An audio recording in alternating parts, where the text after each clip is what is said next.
Bonjour à tous et bienvenue dans Cult & Click, une émission de qualité. Bienvenue à Jurassic Park. On est allé à la visite, à la recherche des derniers dinosaures. Non, je me trompe d'intro. Bonjour, on est là pour parler de l'épisode 3 de la saison 7 de Game of Thrones. C'est un épisode un peu charnière parce que ça y est, on rentre dans le dur de la saison. On va donc en faire la critique. Il y aura pour l'épisode 4 une autre vidéo review et on fera des points théorie spécifiques dans d'autres vidéos de cette semaine. Donc une semaine assez chargée en Game of Thrones comme tout le temps. Désolé, c'est un peu bousculé de par les visites estivales.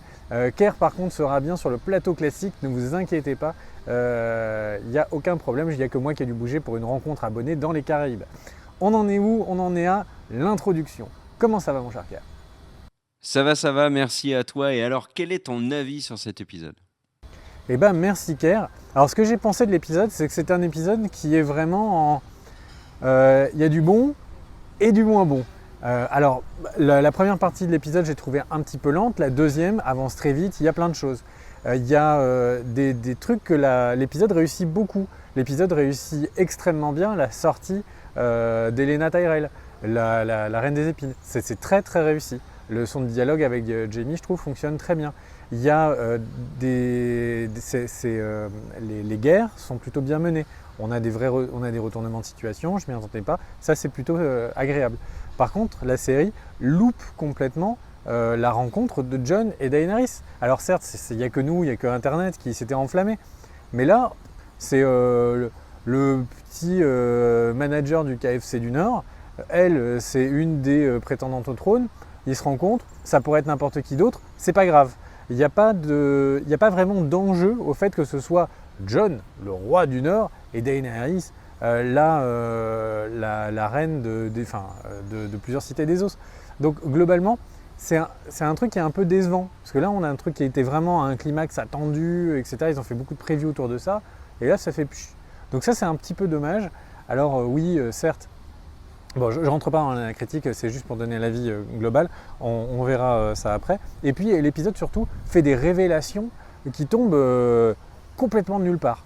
Là, on sait, Song of Ice and Fire, le sous-titre de la série, eh bien, c'est Jon et Daenerys. Mélisande dit j'ai organisé la rencontre du feu et de la glace. Donc, c'est tout. C'était la rencontre de Jon et Daenerys. Voilà le sous-titre de la série. Merci à vous. Donc ça c'est un petit peu surprenant, pareil pour Sir Gregor. Sir Gregor, est-ce que c'était la montagne et tout? Les gens qui regardaient la série n'avaient pas trop de doutes, mais les gens qui regardaient le livre en avaient un peu plus. Et là c'est pareil, il n'y a plus de doute, la montagne c'est Sir Gregor, c'est le zombie qui est derrière la reine. Voilà, tout ça c'est pas des doutes. Et donc c'est tellement abrupt que c'en est un peu déstabilisant. Et les mystères qui sont amenés à côté de ça, eux, ne sont pas incroyable. Mais on en parlera dans la critique vraiment spécifique de tout ça. Alors après, je comprends cet épisode, je comprends pourquoi est-ce qu'ils ont fait, pourquoi est-ce qu'il y a eu plusieurs échecs du côté du camp d'Aenerys. C'est parce qu'elle arrive, elle est trop forte en fait. La fin de la saison 6, elle a globalement la deuxième meilleure flotte, elle a de très très très très loin la meilleure armée, sur plusieurs fronts. Chacun des fronts est plus fort que l'armée des Lannister. Donc si globalement elle n'avait pas eu des défaites lourdes en ce démarrage de saison, en fait on n'aurait pas compris pourquoi Cersei tiendrait. Et pourquoi est-ce que du coup on pourrait avoir un arc autour des Lannister qui durerait encore un peu? Parce que clairement les personnages n'ont pas fini de dire tout ce qu'ils avaient à dire, mais on va dire militairement, l'histoire serait dans un cul-de-sac.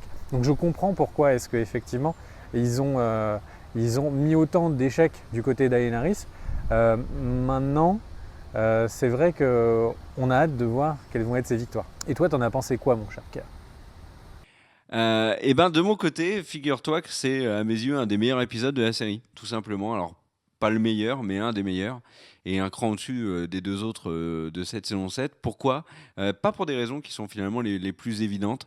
Le truc qui m'a énormément plu dans cet épisode, c'est l'émotion et toute la symbolique qui dégage. En fait, Game of Thrones, on le sent, est dans sa tournée d'adieu, espacée sur 2 saisons, 13 épisodes. Et ils vont dispatcher au cours de ces 13 épisodes des scènes qui vont être très marquantes, des scènes qui vont faire avancer l'histoire, mais aussi des scènes qui nous permettent de nous retourner, de regarder ce qu'on a déjà vécu au cours des 6 saisons précédentes.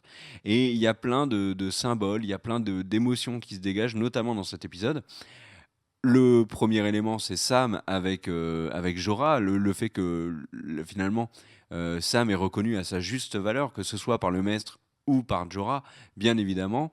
Il y a aussi la discussion entre Tyrion et Jon qui rappelle la discussion qu'ils avaient eue dans le pilote, et puis aussi la rencontre de Tyrion et Jon en haut du mur, bien sûr. Et puis il y a peut-être pour moi la scène la plus touchante que j'ai pu voir dans Game of Thrones depuis le début, enfin, une des plus touchantes, c'est bien évidemment les retrouvailles entre Sansa et Bran. J'étais hyper content sur mon canapé, j'étais là, oh, c'est génial et tout. J'étais vraiment content pour eux, alors même si Bran a l'air vraiment d'être devenu un taré, mais dans les faits, ces retrouvailles-là, c'est le symbole quand même ils se sont séparés dans la saison 1 et ils se retrouvent là en ayant vécu tellement de choses l'un et l'autre. J'ai trouvé cette scène magnifique. Et puis, dans cet épisode, ce qui est une de ses grandes forces, c'est que je pense que c'est une des scènes les plus... Il y a dans cet épisode une des scènes les plus sadiques de tout Game of Thrones, qui, je trouve, a pas fait grand bruit, mais pourtant, elle est d'une cruauté sans nom. C'est bien évidemment Cersei avec les Dorniens, donc Tien et puis sa maman, et Lara Sand. Le coup du poison, moi j'ai trouvé cette scène dans le cachot vraiment, vraiment très dure et d'une cruauté sans nom. Donc voilà, et puis le truc que j'ai beaucoup aimé dans cet épisode et que j'aime beaucoup dans ce début de saison, c'est que, mais tu en as parlé un petit peu sur les forces de Daenerys, c'est qu'elle termine la saison 6 avec l'impossibilité pour elle de perdre. Elle a une armée de fous, elle a les 2 Trachis, elle a les dragons, elle a Tyrion, elle a Varys, elle a des alliés puissants, elle a Dorne, elle a Au Jardin, et au final, que nous montre ce début de saison, elle prend pigné sur pigné. Et c'est très intéressant parce que c'est d'une logique implacable, hein. C'est pour donner de l'intérêt à la suite du duel entre Daenerys et les Lannister. Mais il y a aussi un deuxième effet qui se coule, c'est que je trouve que les Lannister sont intéressants dans ce début de saison plus qu'ils ne l'ont été depuis longtemps. Et Cersei, je la trouve vraiment intéressante. Jaime aussi. Enfin, bref, pour l'instant, j'ai vraiment beaucoup aimé cet épisode. Merci Kerr. Alors du coup, parlons un peu de Dragonstone. Dragonstone, qu'est-ce qui s'y passe? Alors ça commence par donc la retrouvaille de Tyrion et Jon, et on se rappelle à quel point en fait à chaque fois ils étaient ensemble, les dialogues étaient très réussis, et qu'à quel point les deux personnages qui, même s'ils n'ont pas grand-chose en commun, ils projettent un peu des points communs qui ne sont pas peut-être pas aussi évidents que pour d'autres. Et en fait, c'est un duo qui fonctionne très bien. Et c'est un duo qui, on le sent, va aider et va amener les choses à mieux se passer. Par contre, c'est un peu bizarre que dans cette scène, on oublie complètement que le fils de Sir Davos a été tué pendant l'envoi du feu grégeois, pendant l'attaque de Port-Réal, par Tyrion. Donc là, Sir Davos, il n'a pas l'air très vénère de rencontrer la personne qui a orchestré la mort de son fils. Peut-être met-il ça sur le dos de Stannis, mais c'est un petit peu bizarre que la série n'y fasse même pas mention. Enfin bref, pourquoi pas. Ensuite, donc, on arrive avec la vraie révélation. Et oui, vous pensiez que j'allais dire Jon et Daenerys, mais non. Et la vraie révélation qui est donc A Song of Ice and Fire, c'est Jon et Daenerys. Voilà, merci, ciao, bisous. Et c'est fini, les théories, on arrête Internet. Moi, je suis un petit peu déçu de ça. Moi, j'attendais des trucs un peu plus fourbes, des trucs... Donc peut-être qu'il y aura une autre explication qui prendra son sens au cours de la saison 8. Mais là, j'ai trouvé que c'était tellement abrupt que j'en suis un petit peu déçu. Par contre, donc, la série essaye de nous amener à un autre mystère qui est donc la mort de Mélisandre et la mort de Varys seront à Westeros et sont proclamés. Pourquoi, comment, etc. Donc j'ai envie de savoir, hein, ces deux personnages ils m'intéressent beaucoup. Mais c'est sûr que ça m'intéresse moins que le sous-titre de toute la série et qu'elle soit révélée comme ça. Mais bon, pourquoi pas. Enfin bref. Donc ensuite, on arrive avec la rencontre de Jon et Daenerys. Et là, comme je le disais dans l'introduction, c'est vraiment dommage que ça manque d'enjeu. Alors, ils se rencontrent, il y a ils jouent avec les mots astucieusement, mais globalement, ça manque d'enjeu. Imaginez juste, je prends un exemple au hasard, imaginez qu'on ait appris juste avant qu'il y a un assassin qui se cache à Dragonstone qui veut venir à bout de Daenerys. Qui est-il? Est-il un envoyé, un émissaire? Du coup, Sir Davos est peut-être un assassin, Jon est peut-être un envoyé qui va les tuer. Mais il n'y a pas d'enjeu, il n'y a pas de stress. tout roule, on sait très bien qu'il ne va pas mettre genou à terre parce que s'il le fait, il perd le nord et il décevrait du coup tous ces barons. Il y a toutes les maisons qui lui sont fidèles. Ça ne peut pas être aussi simple. Donc c'est ça qui est étonnant en fait. Il y a trop peu d'enjeux. Et donc on a, alors certes, on appuie beaucoup. Daenerys revient, reparle avec Tyrion pour que Tyrion puisse la convaincre, etc., etc. Et puis il y a cette scène où dans quelques saisons, imaginez Jon et Daenerys quand ils se souviendront, ils nous diront « Tu te souviens quand on marchait le long des palissades et que tes dragons volaient au-dessus, c'était le moment magique ». Enfin bref, donc il y a ce moment un peu bizarre, un peu romantique, un peu pas. Et le truc, c'est qu'on sent qu'ils veulent amener des choses autour de ces deux personnages. Maintenant, je ne suis pas fou de la manière dont ça a été amené. Au cœur d'une bataille, ça aurait pu être intéressant. C'était trop simple en fait. Est-ce que c'est la série qui a simplifié les choses? Est-ce que dans le livre, ça va être beaucoup plus compliqué? Je ne sais pas, mais qu'est-ce qu'il n'y a pas d'enjeu en fait? Il n'y a vraiment pas d'enjeu. Voilà, il vient pour chercher le Dragon Glass, mais il aura le Dragon Glass. Merci. Bref, donc ce moment est un petit peu décevant. Maintenant parlons du point un peu sur la partie stratégie de Tyrion. Tyrion, qui a toujours été le mec le plus malin dans la pièce où il était, bah là ça fait 2 fois qu'il se fait déjouer militairement. Alors une fois par Euron et une fois par Jaime. Et alors il ne faut pas sous-estimer que le fait de passer par les égouts a fait que du coup de nombreux des Immaculés eh bien, ont été sauvés. Mais globalement, c'est 2 échecs pour Tyrion, ce qui est assez étonnant. Ça ne lui ressemble pas, et ce qui entraînera à mon avis des conséquences pour les actions de Daenerys par la suite. Et puis donc que retenir donc, de Dragonstone? Du coup Daenerys, visiblement ça ne lui est pas tombé dans l'oreille d'une sourde le fait que Jon se serait pris un couteau dans le cœur. Donc bon, on sait qu'ils vont sans doute en reparler à un moment dans la saison. Et puis elle ne répond pas quand Jon lui pose la question de est-ce que tu crois ou pas dans les marcheurs blancs. Ce qui, à mon avis, veut dire qu'elle y croit, qu'elle met juste le temps et les formes, mais qu'elle y croit. On se souvient, Daenerys, c'est quelqu'un qui ne peut pas être brûlé par le feu, qui est la mère de 3 dragons, qui a eu une cité de magiciens, un conglomérat de magiciens qui a essayé de voler ces dragons. C'est quelqu'un qui a vécu dans le surnaturel très très longtemps. Donc le fait qu'il y ait des morts-vivants qui viennent, c'est pas si éloigné du monde de Daenerys. Et donc je pense qu'elle y croit. Et voilà, mais bon, je développerai un peu sur la suite et dans ma conclusion. Et toi, mon cher Karl, qu'est-ce que tu as ressenti de Dragonstone? Alors, je te rejoins sur plusieurs points et sur d'autres non. Alors, d'abord, concernant Tyrion et Davos, il y a 2 allusions en fait à la bataille de Hanera et donc au décès de tous les fils de Davos lors de cette bataille et le fait que Tyrion était finalement celui qui gérait la bataille côté Lannister et que c'est grâce à lui que les Lannister ont pu s'imposer à l'époque. Et puis sur la rencontre entre Jon et Daenerys, c'est vrai qu'elle est décevante, mais j'ai envie de dire, elle pouvait pas en être autrement. Parce qu'il y a un truc qui est propre à nous, c'est le fait que Jon et Daenerys sont les 2 personnages majeurs de la série. Mais il n'y a que nous, spectateurs, téléspectateurs et lecteurs, qui le savons. Daenerys, elle arrive à Dragonstone et elle convoque Jon Snow pour qu'il lui prête allégeance. Mais dans les faits, c'est juste un félon, Jon Snow. C'est un mec qui s'est programmé le roi du Nord, alors qu'elle, elle est légitimement la reine des 7 couronnes. Donc et c'est là où c'est un peu étonnant d'ailleurs, c'est que elle est incroyablement sympa avec lui, je trouve. On aurait pu s'attendre, et ça aurait pas été déconnant pour la série ici, mais dans les faits, ça aurait pas été déconnant qu'un des Dothraki décapite Jon Snow quand celui-ci refuse de plier le genou.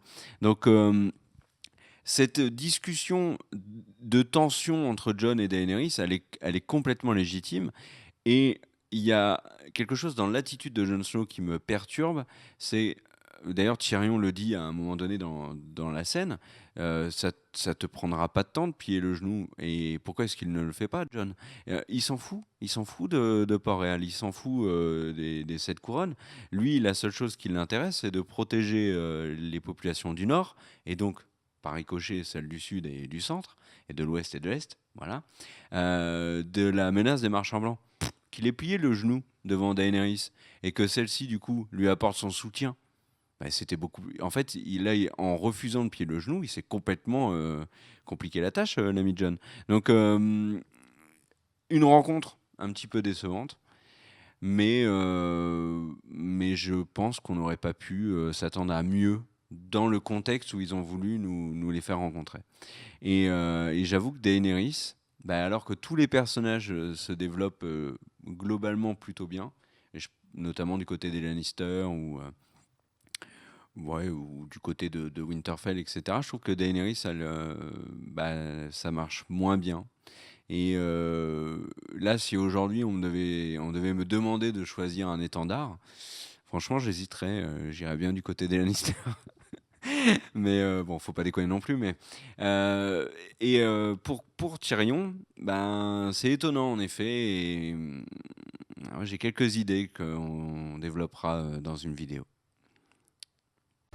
Merci mon cher Kair. Et donc du coup passons maintenant à Port-Réal. Alors Port-Réal, il s'y est passé beaucoup de choses. C'est peut-être une des zones les plus intéressantes de cet épisode. Et une des zones où il y a eu le plus de temps passé. La victoire de Ron, cool. Enfin cool, non pas cool, mais en fait ce qui est bizarre c'est que là on fait la fête, c'est incroyable, c'est le camp des gens qui gagnent, ils sont en or, enfin tout est en or, tout est luxueux, sauf qu'il ne faut pas oublier que c'est le camp des losers, c'est le camp de ceux qui perdent tout le temps. Qu'est-ce que j'entends par là? J'entends qu'à chaque fois qu'il y a eu des grandes guerres, quand les Baratheons se sont affrontés les Targaryens, les Lannister au début étaient contre, les Lannister s'en sont pris plein la tête. Quand ensuite les Greyjoy se sont rebellés, ils en ont pris plein la tête.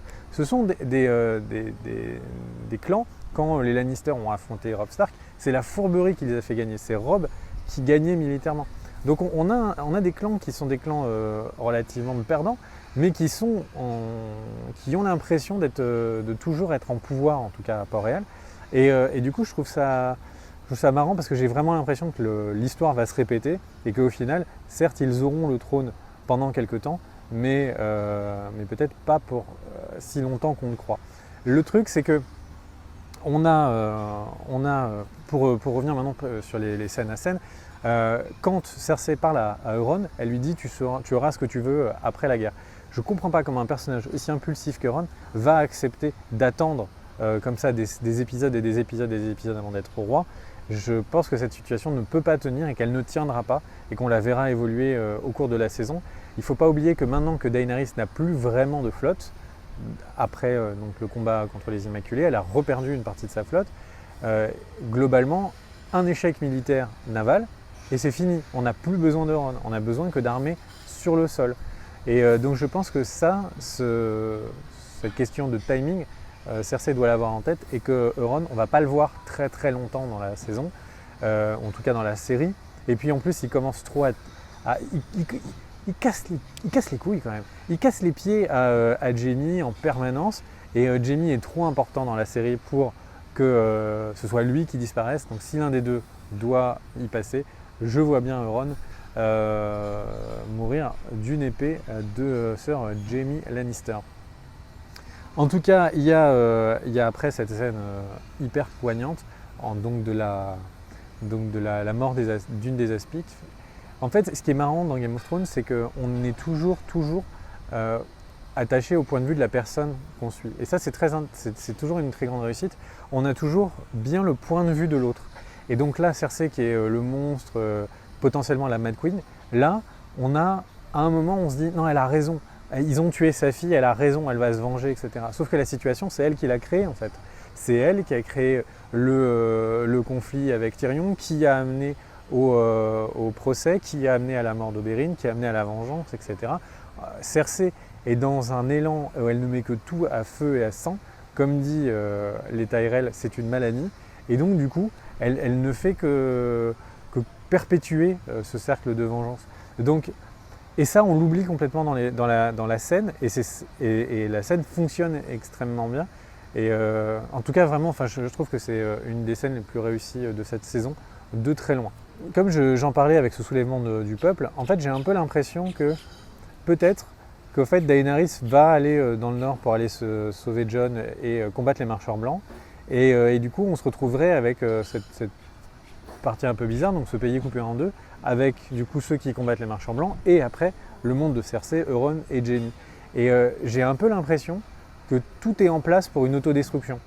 Tout est en place pour que Jaime ait envie de se suicider avec sa sœur, tout est en place pour que le peuple ait envie de se soulever. Donc on a un peu l'impression que c'est comme si le monde de Port-Réal allait juste se dissoudre. Et j'ai plus forcément l'impression que Daenerys aura besoin d'aller conquérir Port-Réal. J'ai juste l'impression que Port-Réal va juste exploser, va juste disparaître. Et que ça va être quelque chose qu'on verra dans la saison 8 ou fin de saison 7, début de saison 8. Et comme ça mettra une fin claire. Et maintenant, on passe aux marchands blancs et comme ça, l'histoire est finie. Petit changement de décor, on a été chassé par le vent. Et donc, ce que je disais, c'est qu'en fait, donc, cette scène, d'après cette scène où il y a Jaime et Cersei qui sont tous les deux dans le lit, on remarquera un élément important. Bon, là, elle est en mode, on s'en bat complètement de tout le reste de la population. On s'en fout. Vas-y, on est dans une logique où on est un frère et une sœur, on couche ensemble, on est sur le trône, c'est pas grave. Le truc, c'est que en fait, Joffrey a déjà été un roi despote qui a fait ça. Et on voyait la population se soulever. Souvenez-vous du limier qui doit défendre Sansa, qui doit défendre tous les gardes du roi qui doivent défendre Joffrey. Ces scènes-là, visiblement, on ne les voit pas pour l'instant avec Cersei. Donc soit, petit 1, eh bien, il y aura un soulèvement qui va apparaître.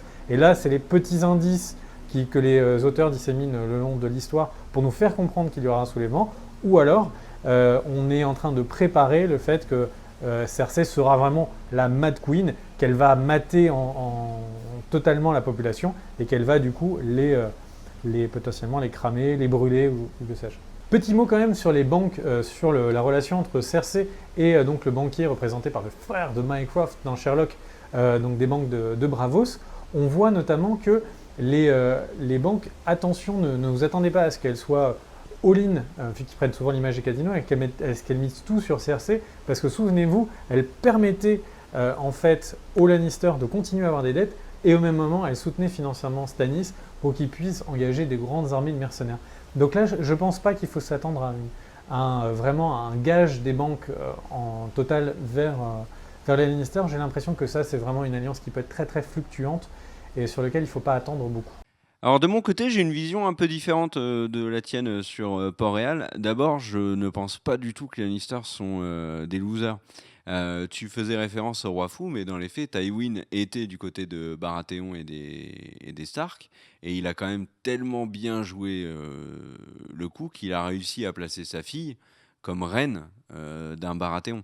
Donc ça, c'est à mon avis un grand coup de maître de sa part, d'autant plus que c'est Jaime qui a tué le roi. Donc la délivrance du peuple a été faite par un Lannister, même si dans les faits, il n'y a rien de pire, comme on avait pu le voir dans la série et surtout dans le livre, pour un homme d'être accusé de régicide.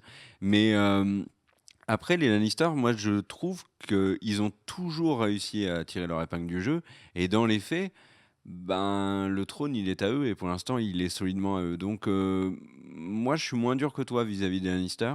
Et après, cet épisode, mais je l'ai dit avant, me fait comprendre que les Lannister, ça va être bien plus compliqué qu'on ne le pensait de s'en débarrasser. Et il y a quelques indices disséminés qui nous montrent que la série veut vraiment nous faire comprendre que les Lannister, c'est encore du long terme. Et tu parlais de la scène du lit avec Cersei et Jaime, donc le moment où elle va ouvrir la porte. Ça, c'est pour montrer que la relation de Jaime-Cersei, c'est solide et ça n'est plus caché. Et donc ça, c'est vraiment un signe fort de long terme. Concernant Euron, je te rejoins beaucoup. Il nous a été présenté par la promo et notamment par l'acteur qui incarne Euron comme la version XXL de Ramsay Bolton. avec notamment l'acteur qui avait dit qu'à la fin de la saison, on trouverait que Ramsay allait être un petit garçon à côté de Ron. Et ben, dans les faits, pour l'instant, je trouve que Ramsay Bolton n'a, dans son côté absolument diabolique, absolument rien à rougir vis-à-vis de Ron. Et même Ron est très très en dessous de beaucoup de méchants qu'on a vus dans la série, que ce soit Jeffrey ou d'autres. Donc pour l'instant, je trouve que c'est un peu un pétard mouillé, cette Ron Greyjoy. Et je rajouterai enfin un truc sur Ron, c'est que Cersei s'en fout complètement. Et c'est marrant parce qu'on le voit fanfaronner avec Jaime en disant « Ah, je vais être le roi, je vais me faire ta sœur, etc. » Mais Cersei montre très clairement qu'elle n'a qu'une vision stratégique avec Euron, c'est-à-dire elle a besoin de lui en tant qu'allié, mais ça n'ira pas plus loin. Et la série nous fait très clairement comprendre avec la scène qui suit, où Cersei retrouve Jaime et ils officialisent leur relation en la rendant publique, en ouvrant la porte. Euron, c'est un pantin. C'est un pantin de Cersei, et en ça, je trouve ça extraordinaire que la série développe le personnage et sa relation avec Cersei dans ce sens-là, parce qu'on s'y attendait pas du tout. Il y avait une logique qui était que Cersei allait devenir la reine de Ron Greyjoy, mais dans les faits, Euron, il va rien contrôler, et peut-être qu'il va devenir l'époux de Cersei, mais ça n'ira pas plus loin, ça sera un mariage diplomatique, et puis c'est tout. Et il y a peut-être aussi un moment donné où le mec va se faire complètement défoncer par la montagne, parce que Cersei aura plus besoin de lui, et il va connaître un sort assez funeste. Donc voilà, ça c'était mon avis sur Euron. Et donc maintenant parlons de Winterfell. Winterfell, en fait, il y a deux éléments vraiment qui sont plus importants que les autres. Donc le premier, c'est bon, assez simple, assez simpliste. On voit que Sansa est en reine du Nord. Elle est, ou en tout cas, on sent qu'elle gère vraiment la population. Il n'y a aucun élément, on ne voit pas un baron qui dit « Oh là là, j'ai pas envie d'être géré par Sansa, il connaît rien et tout ». Tout le monde ferme sa gueule, on voit qu'une petite cour qui est derrière elle. Donc globalement, la série n'ira pas sur cet axe. Le Nord restera soudé, et donc ça, au moins, c'est une bonne chose. Maintenant, à côté de ça, le deuxième élément que je trouve plus intéressant, c'est le retour de Bran. Donc là, on a un retour de Bran qui est assez particulier. Comme on vous le montre à l'image, Bran a l'air d'être peu empathique. Il a l'air d'être peu humain en fait, et c'est très étrange pour le personnage de Bran qui depuis le début était un personnage qui était particulièrement empathique. Et là, moi ça m'a fait penser à Monsieur Manhattan dans les Watchmen, c'est-à-dire qu'un personnage qui est tellement tout puissant que du coup il perd son lien avec l'humanité. Ça j'ai trouvé que c'était un axe assez étonnant, et pour étayer mon propos, il n'y a qu'à voir qu'en fait quand il découvre Sansa, il lui dit pas je me souviens de quand tu étais petite et t'as fait un truc toute seule avec ton loup. Il prend la scène où elle se fait violer en disant il faisait beau, ta robe était belle, tout ce qui est le moins sensible possible à Sansa, donc en lui rappelant sa pire nuit de toute sa vie. Et au final, lui, il retient tous les éléments externes et il le dit sans aucun changement de ton. Donc ça, c'est un truc qui me dérange énormément sur le personnage de Bran. Ils veulent l'amener sur autre chose. Qu'est-ce que c'est ? Est-ce que au final, à force de découvrir des trucs qui vont l'embêter sur l'humanité, il va perdre son humanité et donc relancer les théories sur Bran serait le roi de la nuit? Ou au contraire, c'est juste que là, il est en train de beaucoup encaisser et il doit prendre beaucoup en maturité avant d'arriver. Mon avis n'est pas encore figé. Je vous invite à aller voir la vidéo qu'on a fait la semaine dernière sur Bran est-il l'élu de Game of Thrones. On y développe une théorie que je trouve assez intéressante. Mais en tout cas, je suis particulièrement circonspect sur ce changement de caractère de Bran. Et juste pour vous faire remarquer, à Winterfell, donc Bran est tout de suite mis à côté du fameux arbre de la religion des anciens, celui où on voyait son père discuter avant de partir de Winterfell. Donc je parle de l'arbre, donc il y a celui avec le visage des dieux. Et en fait, cet arbre, on nous le montre très régulièrement. Et je pense que c'est pas anodin du tout que dans le générique d'introduction, on voit la ville de Winterfell qui se construit autour de cet arbre. Donc, potentiellement, cet arbre parce qu'on sait Bran ne peut plus aller à l'ancien arbre de la Corneille, parce que du coup il a été repris par le roi de la nuit. Donc potentiellement cet arbre va devenir très très important pour Bran, en tout cas j'ai hâte de le voir. Il y a des rumeurs comme quoi un des prochains épisodes s'appellera The Big Tree. Potentiellement ça pourrait être celui-là, je pense. Eh ben, tu as parfaitement résumé la partie Winterfell, je trouve. Alors, de mon point de vue, je dirais que Sansa fera une très bonne gouvernante à Winterfell, avec Jon au-dessus, mais qui gérera, à mon avis, un territoire plus grand si Jon survit à la série. Et Littlefinger, comme depuis comme depuis le début de la saison 7, en 3 épisodes, est ridicule à chaque fois.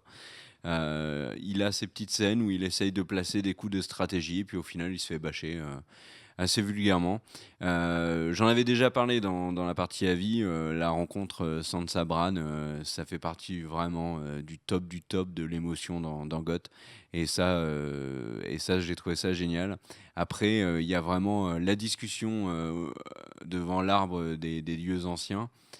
Il a l'air mais tellement défoncé, Bran, que ça en est perturbant. Et je comprends que Sansa, bon, outre le fait qu'il fasse référence à des moments atroces pour sa sœur, je comprends que Sansa ait vraiment envie d'aller voir ailleurs si elle y est pas, quoi. Donc merci à toi Ker pour cette interlude. Et donc maintenant on va se concentrer sur la fameuse Cité des Maîtres. Donc on va faire très vite parce qu'il ne se passe que 2 éléments intéressants. Déjà il y a Sam qui est donc avec Jorah. À mon avis, le seul élément à retenir, c'est que Jorah pense qu'il doit sa vie à Sam et que Sam en aura une utilité. Je pense vraiment que dans sa lutte contre les marcheurs blancs, il saura quoi en faire. À côté de ça, le deuxième élément, plus rapide, donc l'archemestre donne des bouquins à réécrire, à recopier à Sam. Je pense pas, vu qu'on est on voit très peu de Sam à chaque épisode, et il doit avancer, il doit découvrir des secrets sur le marchand de la nuit, etc. Il doit avancer, il y a très peu d'épisodes cette saison. Donc je pense que les livres qu'il lui donne à recopier, l'archemestre est loin d'être idiot et qu'il y a sans doute des informations sur les marcheurs blancs dans ces bouquins, mais on le saura dès l'épisode suivant. Et toi, Ker, qu'est-ce que tu penses de la Cité des Maîtres ? Bah, mon avis est assez simple sur la citadelle. Je pense que en sauvant Jorah, en désobéissant ainsi, Sam a complètement gagné ses galons. Ça y est, il a gagné la guerre. Là, en fait, le grand maître lui donne une punition pour sauver la face, mais dans les faits, Sam a prouvé sa valeur, a prouvé son audace, a prouvé son courage. Et c'est bon, là, il est reçu avec mention très bien. Sa relation avec Jorah, peut-être, la série nous proposera un clin d'œil à un moment donné où les deux vont se retrouver. Mais personnellement, je pense qu'elle s'arrête ici. Encore une fois, et je le redis, je l'avais dit avant, mais c'est incroyable comme depuis le début de la saison 7, il y a des clins d'œil à tout ce qui s'est passé avant. Mais tout le temps, dans chaque scène, il y a des clins d'œil. Et là, le clin d'œil de Sam qui parle du vieil ours, donc le père de Jorah Mormont, bah moi j'ai trouvé ça génial. Et c'est peut-être stupide, j'ai peut-être une vision qui n'est pas la bonne sur cette saison 7, mais moi je prends mon pied dans toutes ces références, dans tout ce côté nostalgique, cette capacité à créer de l'émotion qu'a la série depuis 3 épisodes, qu'elle n'avait pas avant. Et ça, j'aime énormément. Et ça me fait encore plus attendre l'épisode suivant. Et ça me fait encore plus aimer ce qui s'est passé avant. Et ça, je trouve ça vraiment, vraiment très intéressant. Maintenant, parlons des batailles. Alors, je vais faire on va prendre à la fois les batailles qui se passent à Casterly Rock et à la fois les batailles qui se passent chez les Tyrell. Globalement, si on regarde du côté immaculé, c'est une victoire en demi-teinte, parce que c'est une victoire, mais d'une position qu'ils ne pourront pas défendre, etc. Donc, c'est une première, ce qu'on espérait être la première victoire, qui en fait n'en est pas vraiment une. Moi, j'ai un truc qui est un petit peu bizarre. Si vous regardez donc l'image qui est affichée là, pourquoi est-ce que Euron Greyjoy, qui aurait donc cette flotte extrêmement importante qui tue donc toute la flotte des Immaculés, n'est pas capable de reprendre la ville alors que les Immaculés sont bien à 50% morts? Bon, pourquoi pas, peut-être que la série veut qu'on aille vite sur ce genre de principe. Maintenant, ce qui est plus intéressant, c'est donc la conquête des Lannister, des Tyrell. Et là, en fait, je vais attirer votre attention sur 2 éléments. Le premier, c'est qu'on voit là sur les images, bon, Bronn qui ne parle pas, mais il y a Bronn. Mais surtout, il y a donc le père de Sam Tarly, qui donc a accepté le deal de Jaime. Ça veut dire que c'est lui qui va reprendre la zone des Tyrell. Ça veut dire que cette zone des Tyrell, elle est claire. On sait que c'est le père de Sam qui va reprendre le pouvoir. La Reine des Épines a disparu. On est bon, cette zone, elle est gérée. Pour la petite parenthèse, c'est le meilleur dialogue de l'épisode entre Jaime et la Reine des Épines de très loin. Mais globalement, cette zone, elle est totalement réglée. Par contre, regardez Dorne. Dorne, les Aspics étaient censés être ceux qui géraient Dorne. Les Aspics sont prisonniers, mais Dorne, on n'en voit rien. On ne sait pas qui va reprendre. Donc c'est une zone qui, à mon avis, j'espère, ne va pas tomber dans l'oubli, mais sur laquelle on va découvrir des éléments, où il y aura des éléments. Autant là, vraiment, chez les Tyrell, c'est réglé. C'est le père de Sam et on pourra passer à la suite. Et eux, ils vont fournir de la bouffe et ça va être assez simple. Autant, je pense que pour Dorne, il y a peut-être plus de choses qui vont être intéressantes. Un élément à retenir sur cette scène entre Jaime et la Reine des Épines, est-ce que vous n'avez pas eu cette impression depuis le début, je pense que Jaime va mettre fin à Cersei et qu'il lui arrivera d'autres choses, qu'il y a d'autres aventures qui l'attendent. On se souvient qu'il a une espèce de relation plus saine qu'il attend avec Brienne, même si je ne dis pas qu'ils vont finir ensemble, mais il a connu le monde extérieur. Autant là, quand il y a ce dialogue avec la Reine des Épines, j'ai l'impression que en fait, Cersei sera sa fin. C'est-à-dire que vraiment, il vivra à Port-Réal, il aura du coup des conflits avec les ennemis de Cersei, jusqu'au moment où il n'y aura plus vraiment d'ennemis, et il découvrira que sa sœur est folle, et à ce moment-là, ils se tueront en fait par un suicide, quelque chose comme ça. Il y a quelque chose de très... la destinée qui les a touchés et qui fait qu'ils seront toujours liés et qu'ils ne pourront jamais vivre l'un sans l'autre. C'est très étonnant parce que je ne l'ai jamais eu cette sensation avant dans Game of Thrones, mais là, dans ce discours avec la Reine des Épines, globalement, là, j'ai vraiment l'impression que c'était fait. C'était Port-Réal se terminera avec la mort des Lannister, qui se tueront tous les deux. Et je trouvais ça assez intéressant. Donc, n'hésitez pas à réagir là-dessus parce que j'ai pas d'avis définitif sur ça.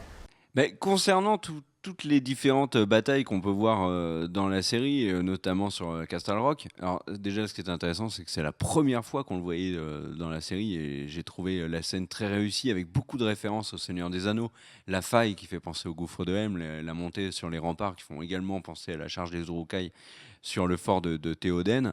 J'ai trouvé que la scène était très réussie. Encore une fois, Ron Greyjoy se téléporte avec son armée. Alors j'ai envie de dire, c'est un point que beaucoup de gens dans les commentaires, notamment sur la chaîne, font. Il y a des facilités au niveau du côté, on va dire, temporel dans la série et spatial aussi. Et je pense qu'il faut vraiment pardonner à la série ces problèmes-là, parce qu'ils n'ont plus que 13 épisodes pour conclure la série, donc sur ces 2 saisons. Donc là, il n'y en a plus que 10 pour le coup. Et ils veulent vraiment que les choses avancent. Et si on veut que les choses avancent de cette manière, il y a forcément des raccourcis à prendre. Et donc, Ron soit à un point ou à un autre de manière très rapide, j'ai envie de dire why not, tant que ça fait avancer le schmilblick. Et stratégiquement parlant, j'ai trouvé que les Lannister avaient été très forts. Mais ça, j'en reparlerai dans une vidéo théorie sur et si finalement Cersei, elle a gagné cette guerre. Alors c'est un peu le mot de la fin. Bon, avant de parler de mot de la fin de Game of Thrones, petit mot. Désolé, on est dans des conditions un peu particulières, etc. Du coup, Kerr qui est à Paris et qui sans doute, là je ne peux pas le voir, vous l'avez vu sans moi, a sans doute encore eu ces problèmes de zozotement. Mais on essaye quand même de faire, même si on est à plusieurs milliers de kilomètres l'un de l'autre, de regarder souvent les étoiles ensemble pour se dire on regarde le même ciel. Et c'est ça qui nous rapproche tous. Enfin bref, donc tout ça pour dire, donc désolé si les vidéos sont un petit peu chamboulées. En tout cas, pour terminer sur cet épisode, moi j'ai trouvé vraiment très sympathique. Par contre, globalement, what the fuck, le leak donné tout l'épisode, c'est vrai que ça m'a un peu baissé mon attente, mes surprises. D'où le fait que cette scène entre Cersei et les Aspics était plus intéressante parce que c'est une des rares scènes de l'épisode qui n'avait pas leak. Mais on savait exactement Scolira Tyrell allait dire. On savait exactement à quelle manière elle allait être morte. On savait tout de cet épisode et c'est vraiment, vraiment dommage. Le seul truc qui était une surprise, c'est le fait que donc, les Immaculés, certes, prennent la ville, mais que leurs bateaux sont détruits, ce qui fait plus sens quand on connaît les différents éléments du leak. Mais comment c'est possible? Et donc ça veut dire que vraiment tout ce qu'on sait sur la suite est vrai. Et sans vous spoiler, il va y avoir des trucs de ouf. Donc la série vaut vraiment, vraiment le coup d'être regardée. Mais c'est tellement dommage qu'elle soit leakée. C'est vraiment tellement dommage. Et parce que c'est vrai que ça gâche un petit peu le plaisir. Mais bon, c'est le jeu. Et du coup, cette saison 8, j'espère qu'elle sera gardée au coffre, vraiment dans un coffre-fort, et qu'ils feront gaffe à ces putains de photos de paparazzi. Parce que là, quand ils ont pris toutes ces photos sur la plage avec Tyrion, avec Jon, on avait tout vu. J'avais déjà vu les plans où ils se serraient les mains. C'est incroyable. Et j'ai bloqué parce que la personne qui cadre, en fait, a eu peur que je spoil.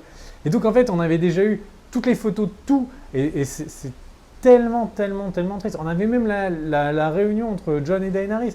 Enfin, c'est dommage pour une série de cette taille-là de se faire avoir comme ça. On n'a jamais eu le scénario de Star Wars qui a leak comme ça. Les grandes productions savent se protéger. S'il vous plaît, Game of Thrones, protégez-vous. C'est important de se protéger. C'est pas seulement les MST, c'est les leaks, la protection. Et donc, c'est sur cette très belle image qu'on va terminer. J'ai envie de dire, Siker, tu veux rajouter quelque chose? Sinon, moi, je vous dis des bisous. À demain pour une prochaine vidéo. On va continuer d'essayer de faire des vidéos, même si, vous l'avez vu, c'est un petit peu bousculé. Et comme toujours, n'hésitez pas à partager la vidéo. C'est ce qui aide la chaîne à grandir. Le pouce bleu, c'est pour le référencement. Voilà. Des bisous les copains. Bisous à toi, Ker. Je suis quand même curieux de ce que tu as dit, ce que tu as dû dire, mon cher coquin de Ker. Enfin bref. Bon, bisous. Ciao, ciao.